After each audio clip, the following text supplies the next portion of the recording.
Action stations. Good day, ladies and gentlemen. Hope you like the new intro. I scrapped the old one. It was too long. I've finally learned that the key to a good intro is to keep it short. And what I have it at is about 20 seconds-ish. So yeah, it's not great, but it's not bad. It could be worse. As expected, this is me in my relatively new Japanese Tier 7 battleship, Nagato. Nagato, one of the Big 7. What's the Big 7? The 7 battleships in the world that were allowed to have 16-inch guns. Well, that was at least during the interwar years between World Wars I and II. Those battleships were the Japanese battleships Nagato and Mutsu, the American battleships Colorado, West Virginia, and was it Maryland? I think it was Maryland. I've forgotten. And the British battleships Nelson and Rodney. If Nagato could talk, she'd probably be very proud that she was a member of the Big 7. Nagato had quite a storied history. She was laid down in August 1917 and commissioned into the Imperial Japanese Navy in November 1920. At the time, she was the largest, most powerful battleship in the Imperial Japanese Navy. But she would have been quite a bit less powerful had some of her successors like Amagi and Tosa had gone into commission. However, with Japan signing the Washington Naval Treaty of 1922, those ships ended up being converted into aircraft carriers. At least their sister ships did, Akagi and Kaga. So Nagato and her somewhat forgotten sister ship Mutsu ended up being the face of the Imperial Japanese Navy, right up until about the late 1930s. By this time, Japan was well into its imperial urges, and the war in China was well underway. When Japan dropped its treaty obligations in the mid-1930s, they began to design big, and the ships that came out of that were, of course, the absolutely Goliath Yamato-class battleships. That wasn't to say Nagato was useless now. She may have been old, but she was still a very powerful warship. The infamous attack on Pearl Harbor on December 7th, 1941 was commanded from her bridge. Despite her power and her relative fame within Japan, she never really saw much combat. She was eventually damaged in the Titanic battle at Leyte Gulf, and later damaged further by US air attacks. She was not repaired. In fact, she was turned into more of a floating anti-aircraft battery. At the end of the war, she was the only Japanese capital ship that was still intact. Well, mostly intact. She was in such a state of disrepair that she could barely make 17 knots. Nagato was eventually expended during the Operation Crossroads nuclear tests. She survived the Able test, but did not survive the much more famous Baker test. A leak in her hull could not be repaired owing to the radioactivity she had now gained, and she eventually capsized and sank. She is now the only Big 7 battleship that remains in any shape or form. All the others were scrapped. So, apologies for the very concise history lesson there. You may have noticed that the game looks a lot smoother, if a little less good looking. Well, I finally managed to get the game to run a lot faster, but at the expense of some of the graphics. It's now no longer quite so jerky and janky, but it now also doesn't look as good. But you know what? I don't care. It looks much better than it did before, in my honest opinion. And of course, I've fired a couple of salvos with my guns by now, and I've already caused a significant amount of damage to one of the enemy Nagatos, and a decent amount of damage to that enemy Fuso over there. However, that Fuso has returned fire with all of his 14-inch guns, and I take my first little bit of damage. It's only 2,000 damage, but you know, it adds up. If he hits me enough times, it adds up. That there was 16,000 damage, just in case it didn't get seen. I saw it, but yeah, just in case you didn't. 16,000 damage. That Fuso is now on pretty much half health. And so is that enemy Nagato over there, Rollmaster 1976. This guy just couldn't get a break. My second salvo on him caused almost 21,000 damage to him. This second salvo? No, third. I don't know which salvo it is anymore. But that salvo I just fired at him, that's also going to do about 21,000 damage to him. However, now I'm in trouble because there's an enemy Farragut over there.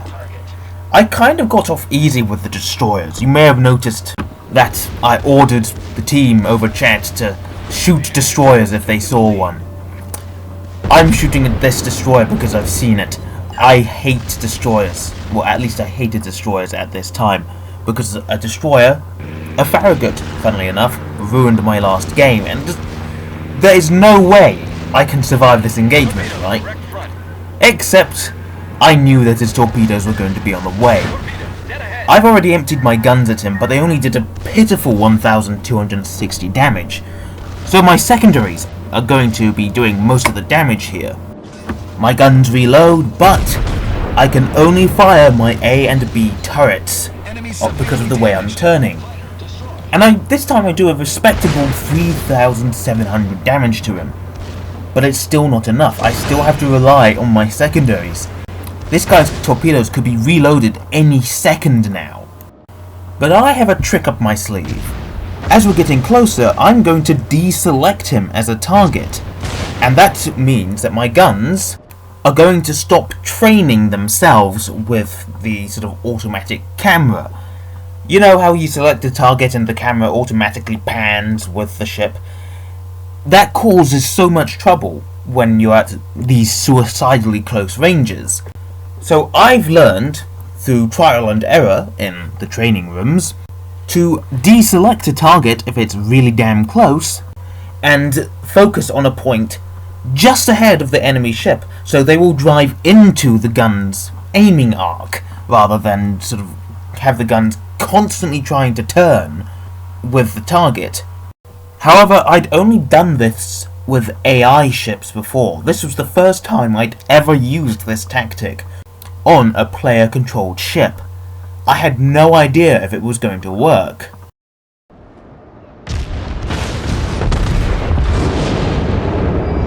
It worked as intended. However, it was around this point that I noticed just what situation our team was in. Our team, as in my team, has just completely evaporated. I mean, look at those odds. We have literally just lost another ship. There's just 3 ships left on my team. They have 9 ships left. I wasn't feeling particularly confident at this point. In fact, I was pretty damn sure we were going to lose. But I didn't let that cloud my thoughts. I went all zen-like, yeah, and focused entirely on doing as much damage as I could before I inevitably sank. Now, there's an Alba behind me. This guy is going to be a little pain in the arse for the next 5 minutes or so. I fire countless shots at this guy, and all I do is 1,260 damage. And yeah, I said earlier, it adds up. But the rate of fire on these guns is so poor that it adds up very, very, very slowly. It still does a decent amount of damage to me. I think I do, in the end, do about 10,000 damage in over-penetrations alone. But he just wouldn't damn die. And I suspect his angle has something to do with that. If I had switched to HE maybe, then I probably could have killed him a lot sooner. But even when he decided to show his broadside a lot later, he still wouldn't damn die when I wanted him to. And now there's a Pensacola firing at me. He's firing AP, but it's still doing a lot of damage, and oh god, another fucking Farragut. Fortunately, RNGesus was with me on this day, and this Farragut is going to a watery grave.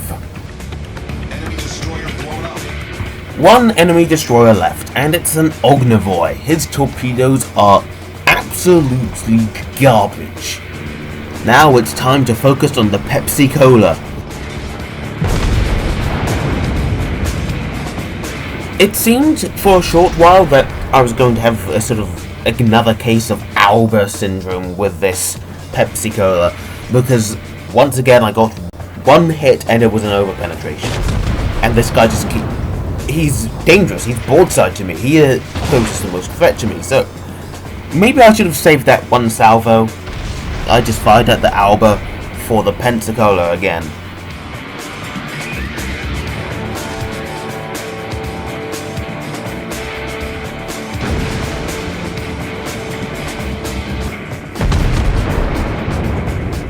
Now that shot was a little poorly aimed.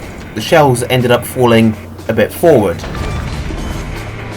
But in the end, all I really needed was these two remaining turrets. I didn't need to wait. So the Pensacola has now been dealt with, but there's a York back there to replace him. And once again my shells are just gonna do over-penetration damage on this Alba. And you know, I'm just expecting any moment now to just start seeing shots coming in from the battleships, and I'm going to be obliterated. Well, yeah, that will eventually happen. But not yet.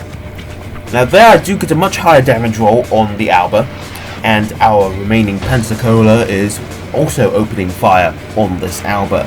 But when he shows me a perfect broadside, my shells, one of those should have found the Citadel. But instead, he gets lucky, and he only takes about 3,000 damage. He's now on about 3,000 damage. I fired more shells, once again over penetration damage. He's only just under 2,000 hit points left now. And look at him turning away. That means he's going to have fired torpedoes. There will be torpedoes in the water. I fire my rear two turrets in sequence. Uh-oh, Ognivoy's back there. Finally, I take that Alba out of his misery. Now all I have to deal with is a bloody Russian destroyer. And he vanishes for a split second. And that's enough to throw my shots off. Because I saw him turning, and so I assumed he was going to continue the turn. But he didn't. And so I have to wait 10 more seconds, 5 more seconds until the rear guns have reloaded.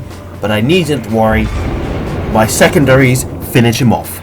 Kraken is unleashed, close quarters expert. Wow. That's a first. At this point, I pretty much wanted to put a ring on the finger of my secondaries. They were that good.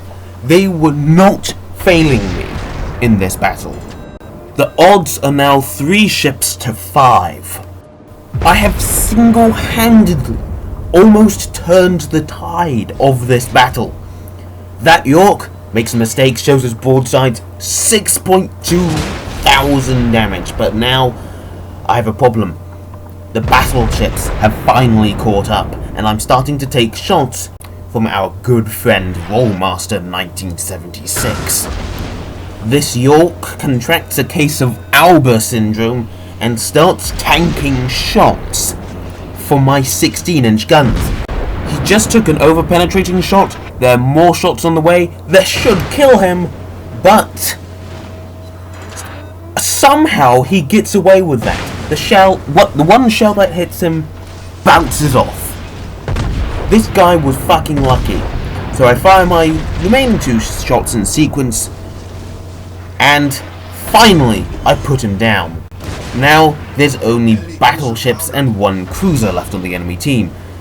Our destroyer has since gone down in a titanic battle with one of those Nagatos. My ship has certainly seen better days by this point, and it's now pretty firm in my mind that no matter what I do, this game is going to be a loss. Even if I manage to survive, the time's gonna run out. We're not gonna have enough points. I mean, we were on a pretty low amount of points earlier, but I did manage to push them up a bit, and now we have 300 points, but they have almost twice that. I have already used the majority of my repair crews. I only have 2 left, and I'm going to need to use those, and another hit takes out one of my turrets. Not permanently, it will come back, but I am on a sliver of health now. There's no doubt about it at this point now. I'm going to lose. But I decide I'm going to give these predators a prey worth hunting. In fact, I already am a prey worth hunting. I have already gained the high caliber, a close quarters expert, the Kraken, and the Confederate. I have 6 kills, over 120,000 damage done. If it's a bigger number next to their name they want, I'm going to give it to them.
It was an epic battle.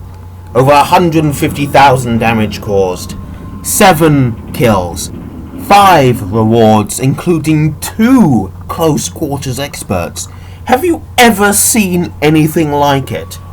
2 close quarters experts. That means I killed 2 ships for 20% of their hit points with my secondaries. I love my secondaries. Well, yeah, we have lost. This Pensacola, he's gonna take out that Nagato over there. But the fact is, there are seconds left on the clock. This Pensacola has no chance of killing 2 more battleships. I mean, look at the health that Fuso's on. There's no way he's gonna do this. Still, what an epic battle. And now it's time to look at the results screen. 387,000 credits. Almost 4,000 experience, and pretty much 200 free experience. 2 close quarters experts. 1 Kraken Unleashed, of course. High caliber and Confederate. 62 shells on target, 1 plane shot down, 1 incapacitation, 7 kills, 3 hits to Citadel, and 7 base defense points. I made the rest of my team look like donkeys. 1,767 base experience. If I was on the enemy team, I would have come second. That enemy Nagato with 1,900 or so, that's pretty damn good. But for me, I think I played better than he did. It is of course not surprising that the majority of my damage came from my main armament AP shells, 150,000. But look how much came from my secondary shells. It adds up perfectly to the remaining 9,000 damage. That's 9,000 damage with AP shells! Holy crap! And the amount of damage my ship absorbed was just insane. That's over 112,000 damage. If Steel Wall existed in this game, I would have got it. And so that brings this video to a close. Don't forget to like and subscribe and check out my other World of Warships content and maybe some of my other content. This has been your host, Stillguns. I hope you have enjoyed this video, and I hope to see you in the next one, folks. Until then, good night.